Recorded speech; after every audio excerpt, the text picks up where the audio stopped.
بسم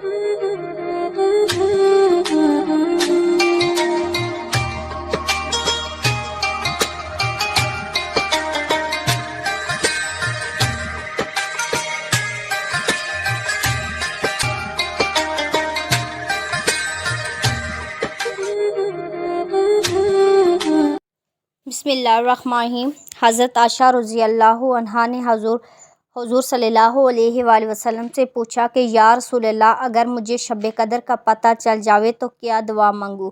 حضور صلی اللہ علیہ وآلہ وسلم نے کہا، اللہم سے آخر تک دعا بتائی، جس کا ترجمہ یہ ہے، اے اللہ، تو بے شک معاف کرنے والا ہے اور پسند کرتا ہے معاف کرنے کو، پس معاف فرما دے مجھ سے بھی۔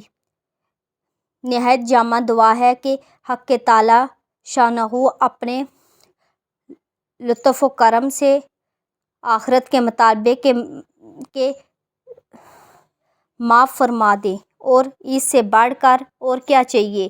حضرت سفیان ثوری کہتے ہیں کہ اس رات میں دعا کے ساتھ مشغول ہونا زیادہ بہتر ہے بنسبت دوسری عبادت کے۔ ابن رجب کہتے ہیں کہ صرف دعا نہیں بلکہ مختلف عبادات میں جمع کرنا افضل ہے، مثلاً تلاوت، نماز، دعا وغیرہ، اس لیے کہ نبی کریم صلی اللہ علیہ وآلہ وسلم سے یہ سب امور منقول ہیں۔ یہی قول زیادہ اقرب ہے کہ سابقہ حدیث میں نماز و ذکر وغیرہ کی کئی چیزوں کی فضیلت گزر چکی ہے۔ میرے اس چینل کو سبسکرائب کریں اور بیل آئیکن کا بٹن پریس کرنا نہ بھولیے گا۔ مزید ویڈیو کے ساتھ حاضر ہوں گے، تب تک کے لیے اللہ حافظ۔